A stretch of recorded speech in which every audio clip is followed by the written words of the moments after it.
Random thought.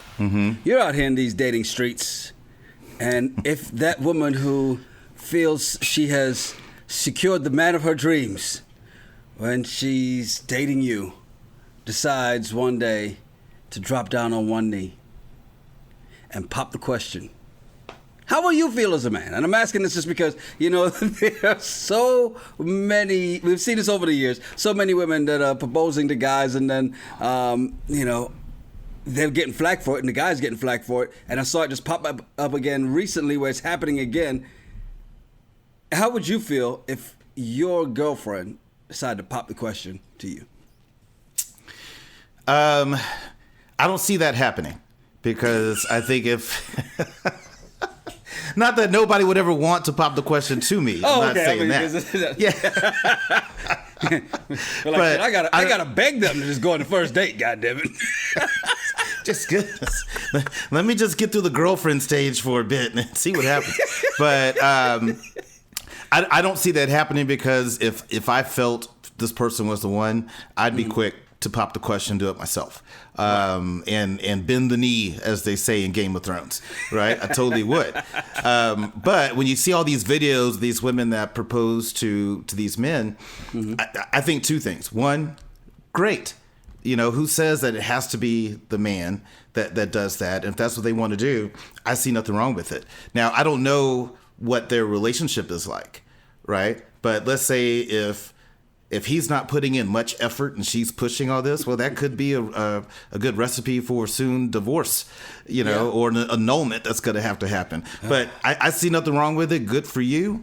I wouldn't be a guy that would do that. I'd want to do it the right way and ask her, for her hand in marriage and all that. But it would be weird. Like if some girl did that, I'd be shocked.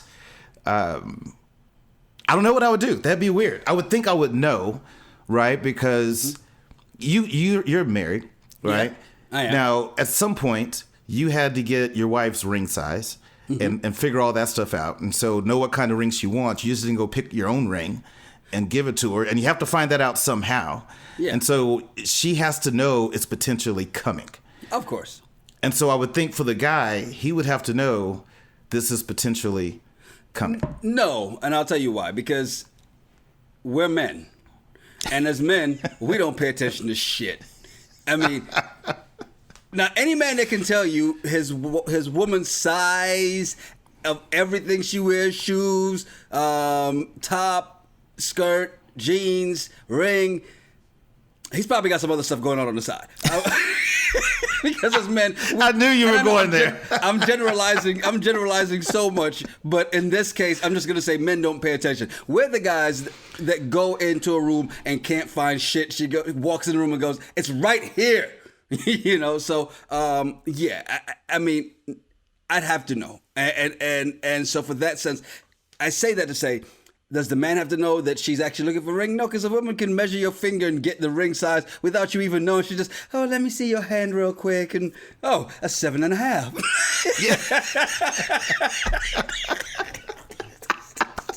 Yeah. Now, I will say this.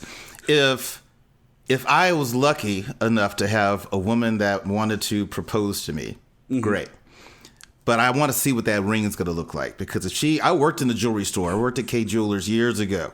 And so I know how some of these rings cost. And I would watch these women help, pick out these $5,000 rings and then be like, all right, honey, let's find yours. And they grab this $99 gold band. Well, I'm bougie, right? I do not. If she comes at me with some $99 gold band, I'm going to be like, let's just say it's a tentative yes, but let's talk about this ring first. I promise to give you an answer when you get me a better ring. Yeah. What is this? Yeah. What is this? I'll be like, I'm sorry. This is maybe. Let's just say maybe, but let's reevaluate the ring. But I don't want to embarrass you in front of your friends and all this. So I'm going to bend down and make it seem like I said yes, but you and I need to have a chat. Let's talk about this later. Get up. You're embarrassing yourself. Get up. Hey, welcome to the show. I'm Yonni Rude. And I'm just Terryl. You ever been out somewhere and overheard two people having crazy conversations? Yeah, well, we are those people, and we've been having these conversations since college. Yes, it's the Regular Guys Random Thoughts podcast. Be sure to like, subscribe, and leave a comment. So, unofficial start of the summer, Memorial Day weekend usually starts off the unofficial start of summer. How did you spend the weekend? I spent it with some family.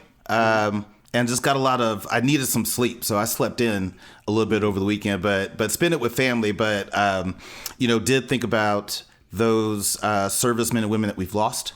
Mm-hmm. I've been fortunate to have a lot of my family that were active duty military. Some went off on tours of duty. Luckily, they all came back. But there are a lot of people out there who can't say the same. And have a lot of respect for people that put on that uniform, but definitely took some time to think about a lot of those that we've lost over the years, for those people that served and gave up their life for our country and the freedoms that allow us to do what we do today, be able to talk shit and say whatever we want, on a podcast. Some people sacrifice their lives to give us this ability to do that. So definitely want to remember them. What about you? So interesting thing is and I always think about this when it comes around to Memorial Day weekend, because in radio, of course, you celebrate the holidays and everything else. And when you think of Memorial Day weekend, it's the big first cookout weekend. It's all of this and that. But there was some years ago, where like this Happy Memorial Day is really not a Happy Memorial Day is what people should be saying, right? So it's, what do you say instead of that? So I think. And I think that's the message that's lost in it. It's like Memorial Day is about honoring those who lost their lives serving the country, so that you can enjoy yourself this week and enjoy this unofficial start of the summer. So Happy Memorial Day is really not the right thing to say. And so you think, okay, what do you say other than that instead of Happy Memorial Day, right? So. Mm-hmm. I think that's something that just always has kind of stayed on the mind, and how do you go about getting that message across? And we've always found creative ways to get around it, and still because it's an enlightening weekend, but at the same time it's still a weekend of remembrance. Mm-hmm. Veterans Day is more of a celebration because you're celebrating the veterans. I think people get all of this confused as to what's what and what's the actual meaning behind it. It's like I think last year what we saw was one of the things of people really starting to celebrate Juneteenth but also in addition to July 4th. Now, You're from Texas, so you know about Juneteenth. Juneteenth has been a big thing in Texas since the start of, since Juneteenth.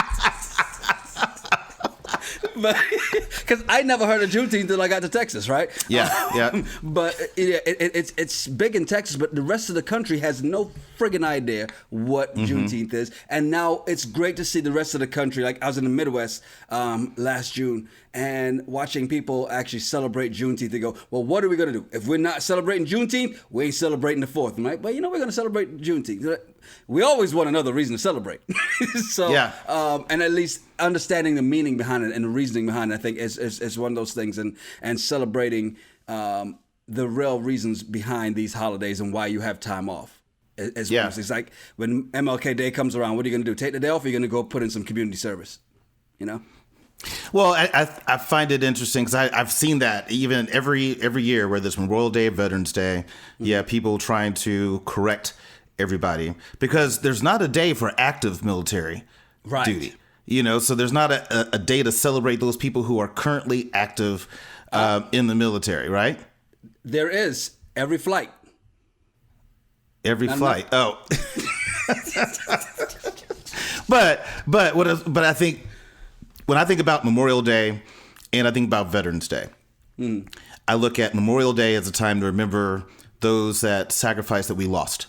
Right now, the people that are active, some of them can still possibly be sent somewhere and could eventually die serving their country. So a lot of times people still say, well, hey, thank you for your service, because you could have been that person that didn't make it back. I know people who've done multiple tours and they've come back.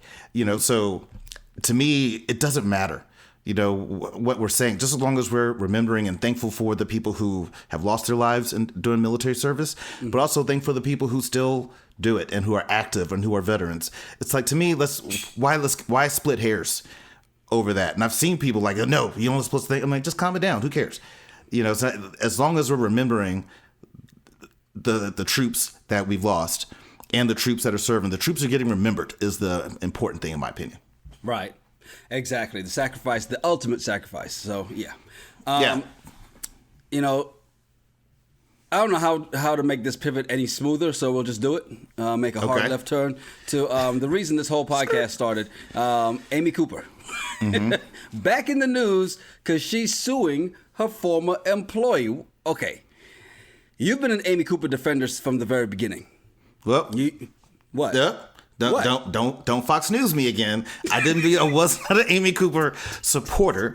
What started this podcast was, at what point do we forgive somebody for something that they did in a 3-minute video clip? Are we supposed to hate this person for the rest of their lives? I didn't. I didn't forgive her. I said it all depends on what she does and how she responds to all the negative press that she got out of it. But if she would have started doing positive things in the African American community, would that make you say, hey, all right, you know, you've changed, you realize you were wrong, and we could bring you back into society, where your response when I asked you that was, fuck no. Exactly. And so my point is, I don't think it's right for us to say that if somebody messes up forever, we should hate them. I don't think that's the kind of person I want to be, and that's not the society I want us to have. They still hate Michael Vick. He did time, actual jail time. True. And they still hate Michael Vick. And I disagree with that too. Okay, I guess both can be true. So, what's going on with your queen, Amy Cooper? Wow. So, here's what she's doing. She's suing her company because they terminated her. Not much of an investigation that happened, because you got to realize that the day all that video went viral, within about 48 hours, the company let her go. Wow. And they got a whole lot of, their Twitter account got shut down because it was just so packed. Their website got packed, and they wind up terminating her because of that. Now, without doing an investigation of it, I think she has every right to pursue what she's doing. I'm not saying that she's going to win, but she has every right to say, hey, you guys fired me based on this outside thing of outside of work, because that's happening a lot, where people are losing their jobs based on things they've said outside of work. And the question is, are these companies doing this because they did it while representing their brand? Or are you just doing this to avoid cancel culture and everybody like coming at you and pissing off the black community? So that's why you're terming a person.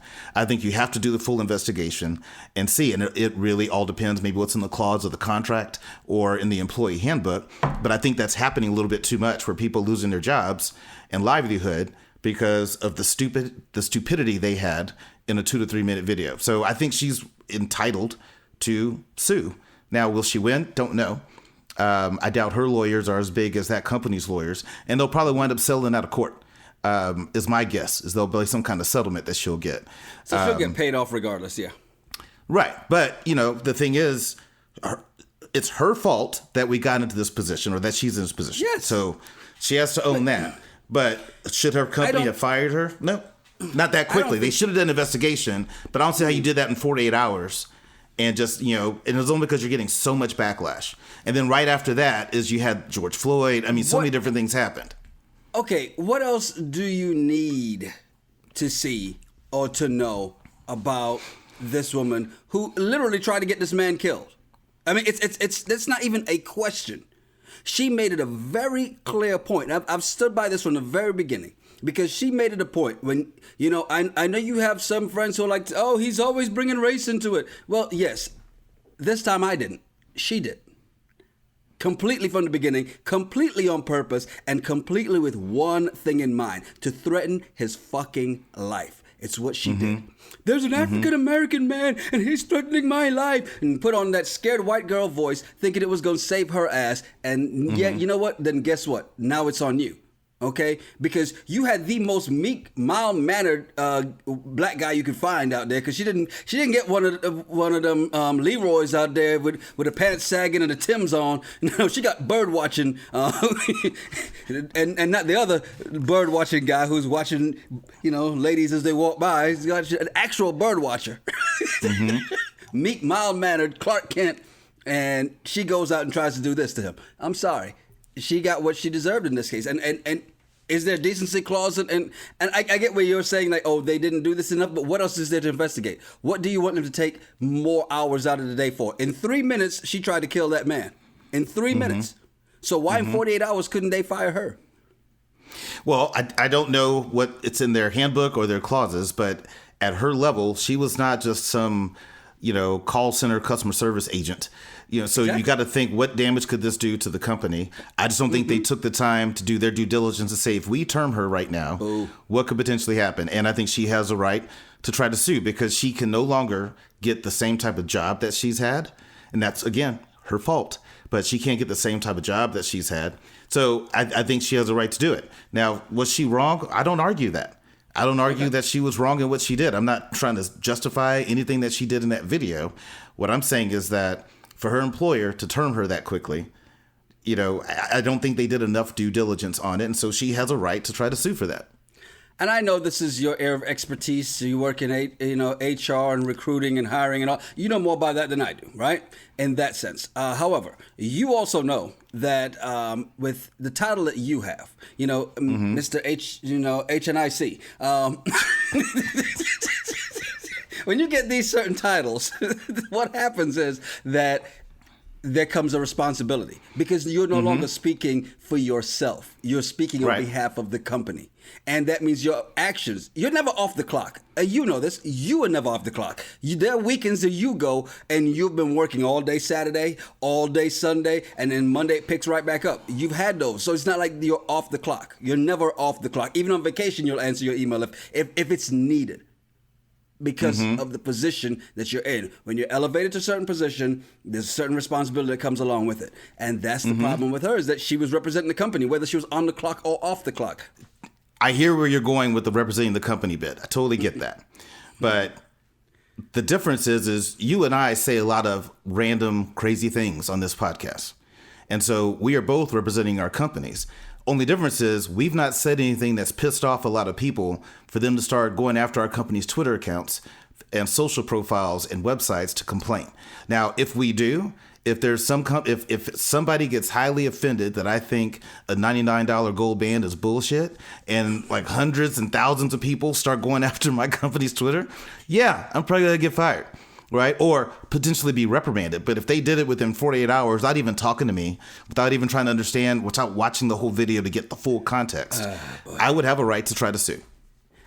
Okay, first of all, anybody that would be trying to get you fired over saying that would be stupid. And I say that because it's not like you said, if they give you a $99 gold band, they need to die. Now, that's a different story. That's Amy Cooper wanted that man dead. Okay, let's get that clear. Now hold on. Let's dig a little bit deeper into that. I can't say that she wanted him dead. I can say that she knew that threat would escalate to for her side or for get her whatever she thought she was gonna get out of it. That making that threat is gonna help her case. I can't say that she intentionally wanted him dead. Now, is it a reckless thing to say and do? Yes, but I don't think you or I could say that her intent in making that phone call was, I want to get this guy killed right now, so I'm going to call the police and say this. She just knows that threat is what would possibly scare him off or make him run, and then the police can come, whatever. But I can't say that that's what's her intent. And if he ran, then what? Look, she was too high up in Franklin Templeton, a financial company. She's way too high up in that company to be too stupid to not know making that kind of threat and having the cops come would not result in somebody going down. Even if it wasn't that exact black man, there was another black man they would have just snatched up for that. So I'm sorry, because she's not that blind, she's not that dumb, she's not that stupid. No, her intentions were nowhere near, oh, I just wanted to scare him off. Stop it. All I'm saying is I can't say that was her intent. I can't say that. I'll say it, shit. How about that? Yeah, of course you would. Something else I was up in the news and saw a couple articles on this. Steak 48, right? Yeah. I've never heard of Steak 48. I know you probably have because I know they're in like Houston and I know they're in Philly, Chicago. I think they're in Atlanta. I haven't been there yet, but so I saw this thing where they're saying they were have a $100 minimum spending per diner, and put up this strict dress code. You analyze the dress code. And I know you said you were looking around, didn't see anywhere on their website that there's this $100 per diner, which I wouldn't be surprised if it was there. And they took it down. We're like, oh shit, let's get this off here real quick. People are starting to tweet about us. Black Twitter's on us. Quick, retreat. But I know one thing they'll be fine with. Let's leave the dress code. I'm not. Because if I'm spending that kind of money, first of all, I don't mind a dress code. I mean, you walk into Houston's here in Atlanta. First thing they say, excuse me, can you remove your hat, please? And I'm not mad at that. Well, true. I looked at their, if you look at the dress code, it says sweatsuits or workout attire, which includes running, gym shorts, sports bras, heavy-weighted hooded sweatshirts, or yoga workout pants. Not acceptable, which I would agree. I don't see anything wrong with that. The exceptions they would make to that is like dry fit polo style shirts, which to me with collars. So that tells me if you get off the golf course wearing a dry fit polo shirt, you can go in there and eat. I bet that's what that was targeted. Funky ass. You better go wash your ass. You coming out smelling like outside. They're saying, non-athletic material shorts are allowed for men and women, but must come down to mid-thigh or have at least a 5-inch leg. I thought that was a little crazy. But no. I'm right there with them on that. I don't want to see you up in here in these coochie cutters on. Okay, stop it. These nut huggers, you stop wearing them shits. You pull the hem all the way, goddamn, down to your knees. Yeah. So they're saying, sweatshirt. You can wear a sweatshirt without a hood and that only contain one small logo are allowed. Which, let's say you want to wear your university sweatshirt, you could do that as long as it doesn't have a hood on it. Sweatshirts or t-shirts with large images, screen printing, or large logos, large writing, or characters is not allowed. So you can't go in there with a MAGA t-shirt on. Men's tank tops or sleeveless shirts. I don't see anything wrong with that. Are you sure? Check the fine print. Make sure they said no MAGA allowed too. Make sure. Yeah. Because it might be in the fine print. That's allowed. Exposed undergarments. So this is to the ladies. Exposed undergarments. Bustier tops. Corset tops. Tube tops unless each is worn under a waist-length jacket. Any clothing excessively revealing or shows an overly bare midriff or excessive cleavage, which I don't know how. I mean, if somebody just has big boobs, that's not their fault. They're just working with their width, but just can't have them exposed. The Lord wanted me to have these. All hats, ball caps, bandanas. Footwear is required, but there's no restriction on the type of footwear. Any clothing with language or graphics that are vulgar or sexually explicit. Excessively frayed clothing. Clothing, I loved this one. Clothing emitting offensive odors such as excessive perfume, cologne, tobacco, or marijuana odors. Which to me, you can go outside and smoke and come in that restaurant. You just can't come in there smelling like weed. That's what that was. And if you got to bring your grandma in and she's saturated in white diamonds, they're not gonna kick her out, because just white diamond perfume just smells strong. That's what old people wear. So I looked at that and I'm like, okay, I agree to some of this stuff. Now the $100 per person, which I didn't see on their website, that's a little suspect to me because if you look at their menu, you'd have to eat a lot, to get to $100. And I'm sure if it was there, they probably took it down when you have comments like, so if Steak 48 is going to charge a minimum $100 per person, then does this mean they will be raising wages for the employees too? Oh shit, let's pull that down immediately. If it really was up there or not. I mean, but at the same time, I'm sorry, when it comes to dress codes, sometimes I agree with dress codes, right? First of all, I just want to say that, because if I go to a restaurant like this, when I go to Grill 225 in Charleston, South Carolina, or Chops here in Atlanta, when I go into these places, I'm going to dress nice and I expect people around. I don't expect to see people dress like they just came from the gym, black or white. The problem with dress codes that I've noticed over the years, and this goes from my clubbing days to being anywhere in this wonderful country, is that you will notice the dress code applies mainly to one set of people. Because I've been told, oh, well, you can't come in because of that. I'm like, he's got one on too. What are you talking about? What do you mean I can't wear a hat? He's walking out of there with one right now. He's walking around in there with one right now. Explain to me the difference. If you just don't want my money, that's fine. Because at this point, you're not going to get it. But don't tell me the dress code is not racist if the people enforcing it aren't being that way and being lenient with other people and not with everybody. Well, that would be true if I went to Steak 48 and I have their dress code pulled up on my phone, and I see people in there that are, I'll just say the way you want to say it.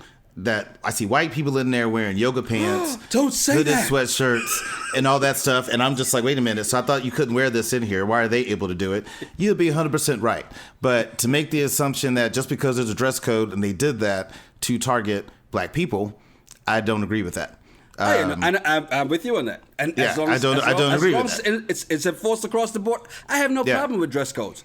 Enforce it across the board, though. That's all I'm saying. And as long as they're doing that.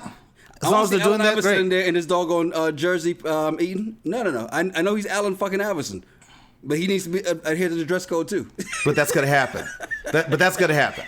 You know what I mean? If Michael Jordan showed up in sweats, they are not gonna turn him away. Yeah, because just the name and the buzz is going to bring more people to the establishment. That's just life. So, elevate your game to where you get that privilege, where you can walk into wherever you want. And it'd be one thing if they let Steve Nash in there wearing his jersey and then told Allen Iverson, you can't come in here like that. Then your point would be valid. Yeah. Speaking of privilege, as we dip into politics as usual, Chicago Mayor Lori Lightfoot seems to be exercising some privilege, and apparently she's on the fire for it because she's being sued for only taking questions from black reporters. And, I've heard people say, hey, well, you know what? Why not? You're in power, you get a chance to do this. And it's like, yeah, but. And I get you give you shine light on the reporters who haven't been allowed to really ask a lot of questions before, great. But you can't restrict it to only, because then you can't be I don't want to say the oppressor. That's why I pause right there, because it's like, I think it doesn't do any good. It hurts in the long run. And I see you shaking your head. You agree with me on this? I agree with you. I don't think what she's doing is the right angle to do it. There's so many other ways she could have did it. She could have had, here's this regular press conference, and then after this, I want to take questions from the following who really don't get a chance to ask their questions, or they don't get enough play. Ebony? Exactly. Black Enterprise? The Shade Room? Right. You maybe want to say that. So, like, here, do this press conference, CNN, Fox, so segregate the news conference. I got you. I didn't say segregated, because even at CNN, Fox, you have minority reporters. But where her point was, it's the people that don't get a voice to be able to ask the questions. So it's not like the black reporter from CNN doesn't get a chance to ask questions. He does. But for some of these maybe smaller news outlets or smaller news stations, they might not get a chance to get their question in because all these other big organizations there. So you could totally do both. But to say that I'm only going to do interviews from black reporters is stupid. Because imagine if the reverse, because that's the thing. Imagine if the reverse, right? If DeSantis says, you know what, I only want white reporters to ask me questions. I don't want anyone else. That would cause a huge shitstorm, wouldn't it? People be all up in arms. So to me, we talk about consistency. We got to be consistent as well. That just makes no sense. Imagine if Trump would have did that. And the craziness that would have happened. He's just like, the only thing he didn't say was like, all right, April, what's your black ass question? But think about it. He did show favoritism to those very far right leaning media outlets that weren't even reputable media outlets. He would always get their questions because he knew their questions were, Mr. President, how was breakfast this morning? Yeah, but Lori could have did the same thing because she has all the list of the reporters there. She could easily said, you, and ask them, let that person ask their question. She could have, but yeah. The key threat. Yeah. Quinetta, what's your question? Yeah. Very good question. No, I do not eat watermelon in front of white people. Good question.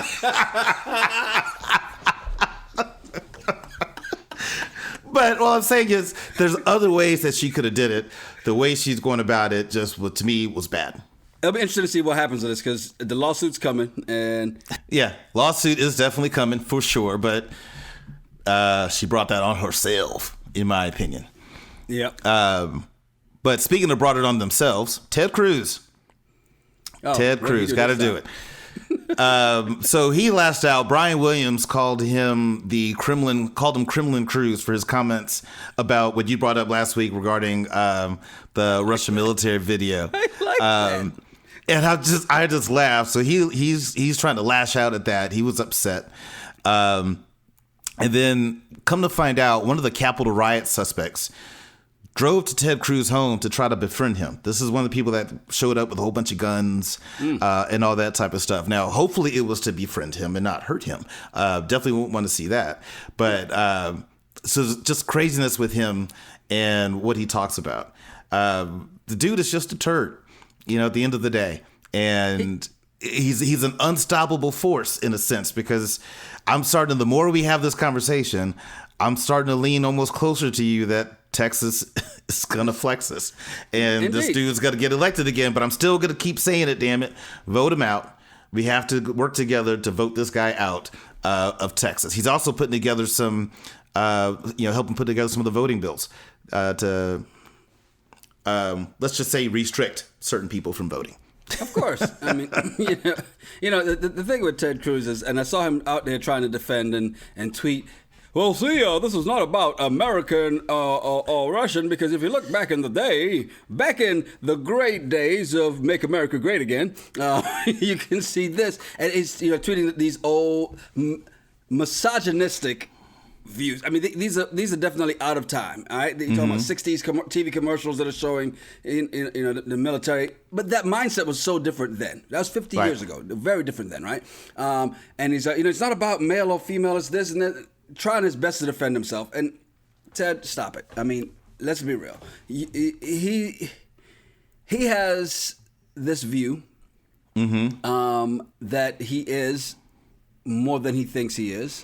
More than he is, I should say. That he thinks he's more than he is, which is why at the time he left Texas, because he had the ability to do it, but then came back and lied about it, and everybody's supposed to just accept it. And just because he lied, it's okay. Oh, you know what? Whatever. I'll move on to the next story and you'll be fine. And the problem with today's society is that we'll forget. And that's why you keep reminding them.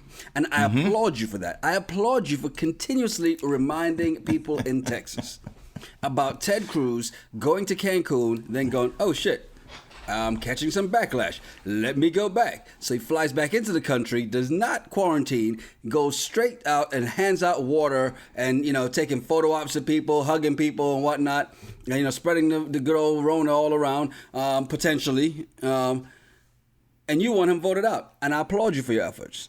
But like you just said, Texas is going to Texas. Texas is going to Florida, and Texas will flex us, and Ted Cruz will be back in that same position trying to restrict your vote. Yes, because he may not be coming for you today. But if you do not agree with him, everybody who's making these voter laws and we want to make it safer, America, the land of democracy, the leader in democracy is trying its best. The Republicans are trying their best to restrict voting. Not expand voting. It's the place where more votes are bad. Really? So more people voting is a bad thing. Okay. It's coming to your doorstep soon. Yeah. At some point it will. And then it'll be too late. Well, I mean, we'll just have to see. I mean, it's politics in general is just crazy. But we all know how it is. People can say do all kind of things and still get reelected. You got people like Matt Gaetz who's saying that I'll run for president in 2024. And I'm like, dude, you're still under investigation with, sex with minors. Running from Big Bubba in the penitentiary. Yeah. But anything is possible. But I will still every week throw out my little vote Ted Cruz out. And who knows? We could pull in Atlanta and shock the world. Hey, go on with your little project, with your little podcast, and try and sway this little election.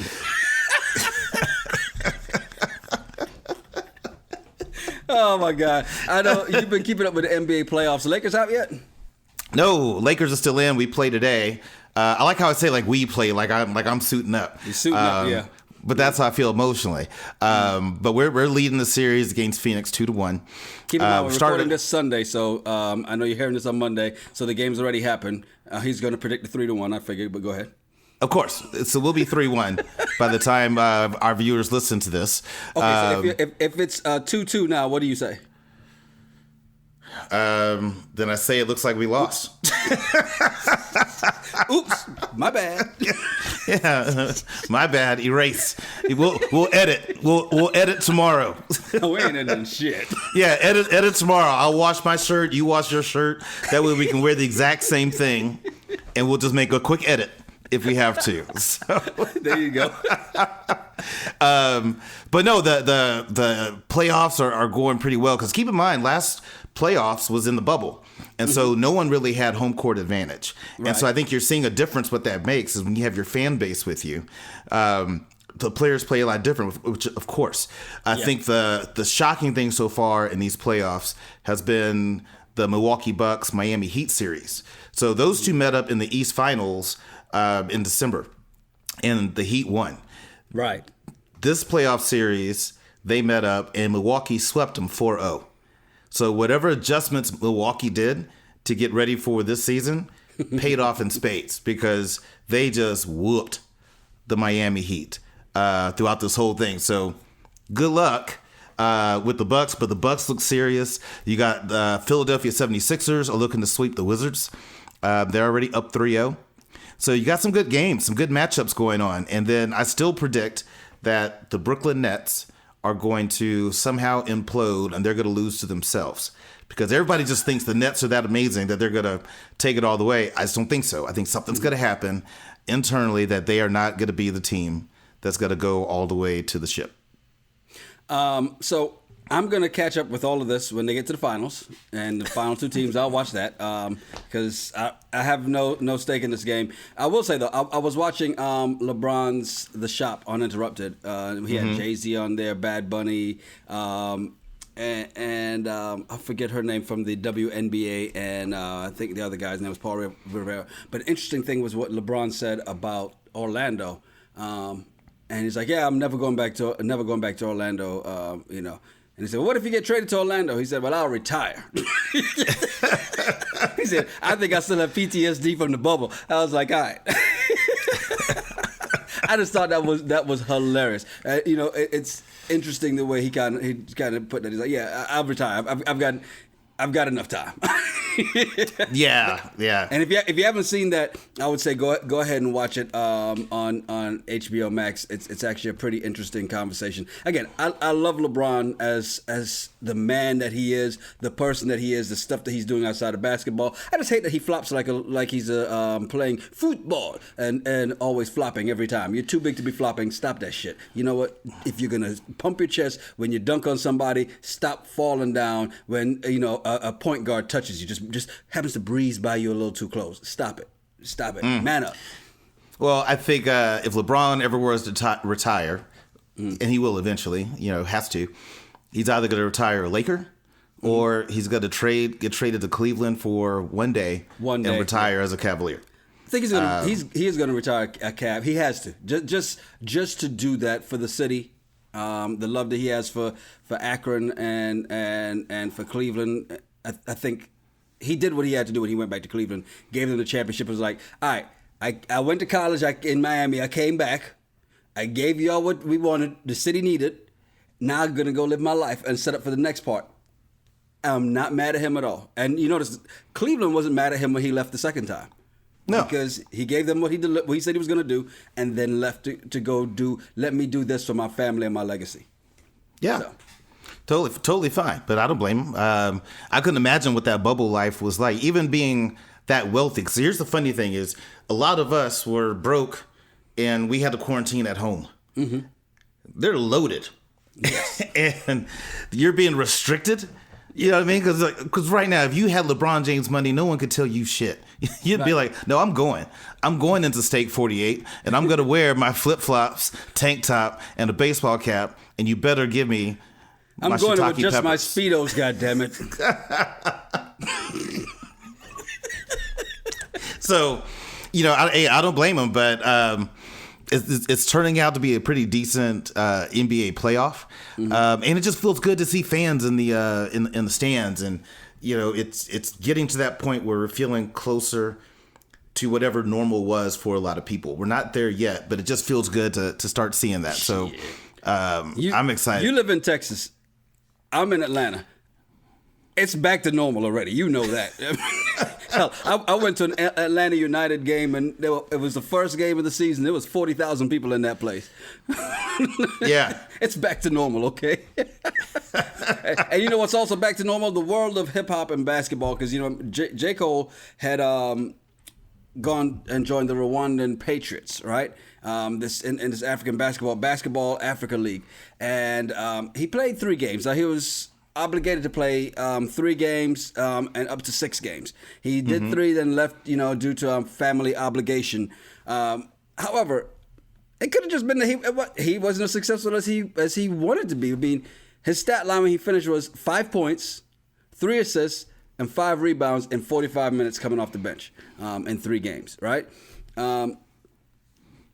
Not really very staggering or life-shattering stats, but I will say the great thing is that he got to live out a dream that he wanted to do. He wanted to play professional ball, and he did it. So I'm not going to knock him on the stats because you're talking about somebody who's successful, and like when Jordan went to go play baseball, he was successful in basketball, went to go do something completely different that he hasn't been focusing on for years. Same thing with Cole. Yeah, Cole could play ball. He could ball, but playing pickup ball and playing organized ball is different, which is why everybody in Rutgers Park can't play in the NBA because it's a completely different game. And so same thing with J. Cole. I go, you know what? Kudos to him for actually doing it, putting himself out there, being the butt of a lot of jokes. But a couple of things he did, like he gave Pumas to all his teammates, and the coaches, the players, everybody. Because he had a line, and he's like, all right, let me give it to them. And there are other people who are mad at him who are saying, like, is disrespectful to the game that here he is taking this spot when there's somebody else who's been working hard. I know it sounds kind of like the Tim Tebow argument, but I still say Tim Tebow was mostly privileged, and J. Cole was, hey, he's just living out his dream. Of course. Well, I mean, I think I agree with you 100%. He tried something. It's not like he was, the top-ranked basketball player out of high school that everybody had these high expectations for. He just wanted to go try something, and he did it. And maybe he was like, all right, 3 games, I'm good. Cross this off my bucket list, check, I'm going home. So, more power to him. At least he tried. Some people out there think and talk about doing shit and never do it. So He did it. Hey, I think that family obligation was to his kids and his knees. Because J. Cole is no spring chicken. He's 30-something years old when people start retiring from the NBA, right? It's easy playing pickup ball. You got to ice them knees. But when you got to play, now you're talking about practice. Yeah. We're talking about practice. Yeah. And then the game. And there's a lot of running up and down to do, and a lot of training and getting your body into shape. And your body's going to react differently when you're 30-something and opposed to when you're 20-something. So Master P tried it. Same. Exactly. So you're 100% right. So one of these things I saw happen down here in Atlanta, actually in Buckhead, Akon was at the gas station getting gas, and his car got stolen. Well, luckily he had his phone in the car, so they were able to find the car, and he got it back the next day, right? His Range Rover. Unluckily, he got the wrong 911 operator.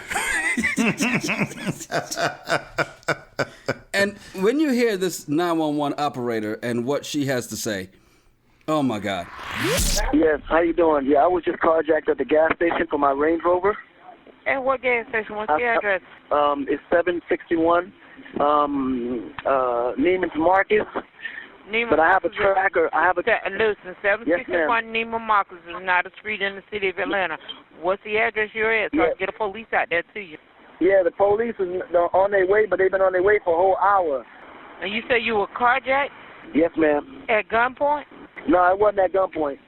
What happened then? I was literally getting gas, and they just jumped in the car. And That's not a carjacking. That's not a carjacking.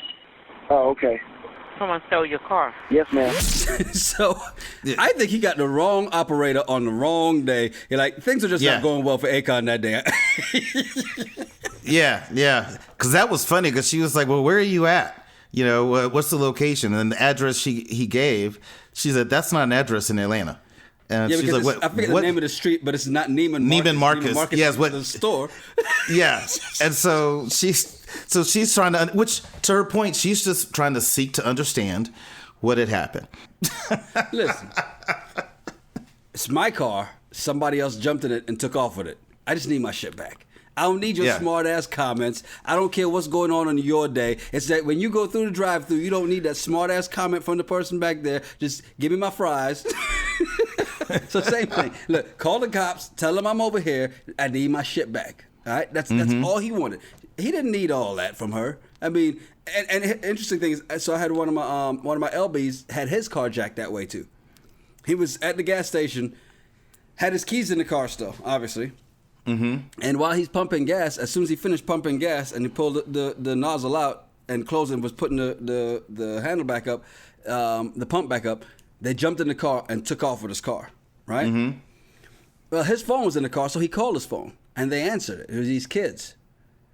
And he's like, yo, bring my car back. They're like, nah, we just gonna take it for a ride. We'll be back. Which, of course, they never came back, but he had a police report, put it out, everything, cops looking for it. He ended up finding the car before the cops did. In his neighborhood, parked under the carport of an empty house. He just had to be driving by and was like, wait a minute, that looks like my car. It is. So, who pumps gas and leaves the keys in the car? Apparently, more people than you think. Yeah, I've never done that. Ever since I was able to drive, I've never left the keys. It's always in my pocket. Yeah. Even now, you have the push to starts, right? So the key's always been in my pocket. But like, why would you leave the keys in the car while you're pumping gas? Yeah. And I think for Akon, he was in Buckhead, so he's thinking, I'm in a good neighborhood. The ninjas ain't out here. I'll be fine. Okay, what neighborhood you in? Okay, what neighborhood you in? You always got to keep your head on the swivel. You never know. Plus, you're Akon, and it's not like he has a basic package Range Rover. It's probably a Range Rover that gets a lot of attention anyway. So, exactly. Yeah, I don't know about all that, man. That's crazy. Speaking of crazy, so I saw this video, and I was like, what the hell is going on? A passenger beating the living shit out of a flight attendant. I think they said she ended up losing like 2 teeth. Yeah. I mean, she was bloody and everything. And so that video, I watched a few different angles because you have a lot of different video clips that obviously people caught with their phone. And apparently the plane was getting ready to land. And from what other witnesses that were there on the plane said, that the lady had, undid her seatbelt and trying to stand up, and the flight attendant was telling, hey, you need to keep your seatbelt on and all that, and then telling her to pull her mask up all the way above her nose. And that's what the altercation was. And apparently the flight attendant, now, when you watch some of the video goes out, it just looks like this passenger just starts throwing blows at this person. Yep. Well, another witness that was there, she said that the flight attendant was getting a little too much in this person's space, and was trying to, point and telling them that, pull their masks up and all that type of stuff. And the girl was telling her, you need to, don't touch me, you're getting too close to me, and then just got up and started throwing blows at the girl, right? And knocked her teeth out and all that. And then the gentleman got in between. Eventually police came, took her off, girl was getting arrested. But I watched that and I saw that perspective that witness had, and I'm thinking to myself, why did it get to that point? Like, why are flight attendants getting that aggressive or pissed about some of that stuff? I get it. We got to wear the mask. Get it. But is it really worth, when you got to get in someone's face and get in their personal space, that you don't know what that person's dealing with, and it could be threatening? So now Southwest is going to stop selling alcohol on planes. I don't know if this was alcohol related, but if you're in that person's space and they get up, and when you see when the fight starts, when the girl stands up, that flight attendant is leaning like directly in their space. And so I'm like, why did it get to that point? And I've been on flights pre-COVID where I had a flight attendant when I was, carrying my carry-on.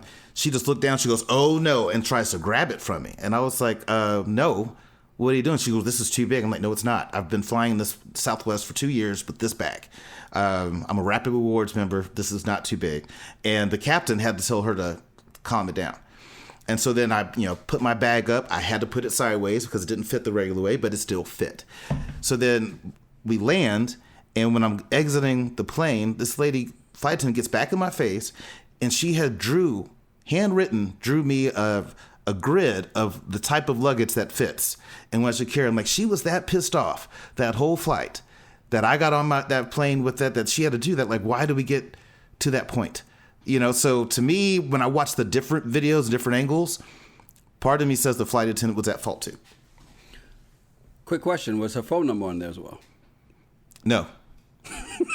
She wasn't trying to get at me, if you will. If you'd like to discuss what can fit where.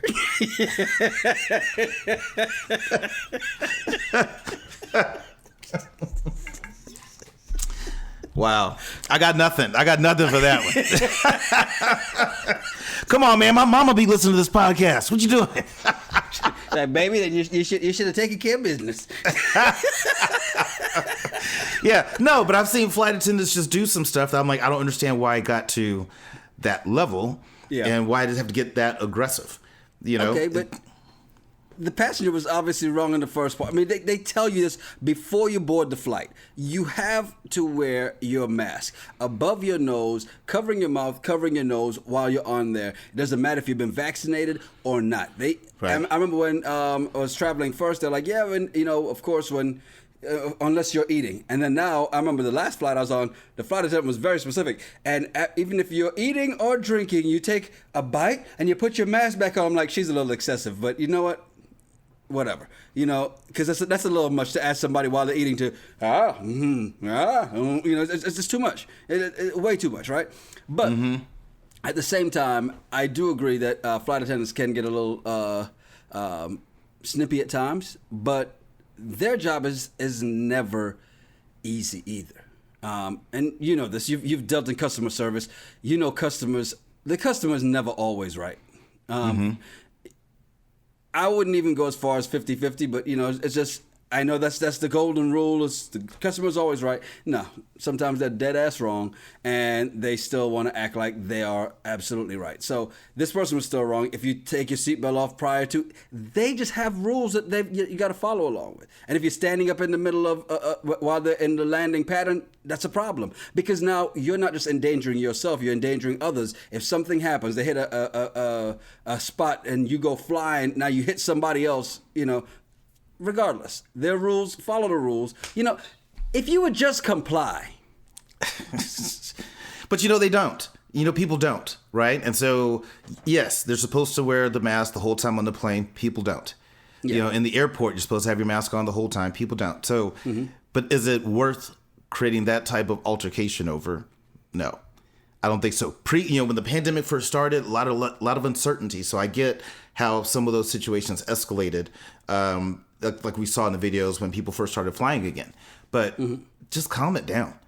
You know what I mean? It's not worth it. Okay, just when they start acting a fool, okay, call the police, have them meet them at the end of the gate when they get off, and let them deal with it. But to come over there and try to exert that much power and authority, and to me, that's what it's about. When you're in a position of power and authority, then you're trying to put that on people, right? Just like TSA agents that cross the line. They're in a position of power and authority. Security guards that don't have guns but have flashlights that try to really act like they are a cop. All those different situations, to me, it's similar. But let it go. The plane just landed. Let it go. What was the flight attendant's name? Karen? It was not released. Oh, shit. Let's get out of here. What you sipping on today, man? Man, as always, water. But I'm about to turn this into a Sunday fun day here in a little bit. Word. No, I'm sipping on some lukewarm coffee. It was supposed to be iced coffee, but apparently I made it a little too hot, so it didn't cool down fast enough. So the ice melted, but so lukewarm coffee it is. Well, lukewarm, it works. Yeah, exactly. I'm Yanni Rude. And I'm just Terryl. Make sure you follow us at Yanni Rude, at Just Terryl, and at RGRT Pod. Yeah, send us some of your random thoughts and some of your bullshit. We'll talk about it on the show. It's the Regular Guys Random Thoughts Podcast. Cheers. Cheers.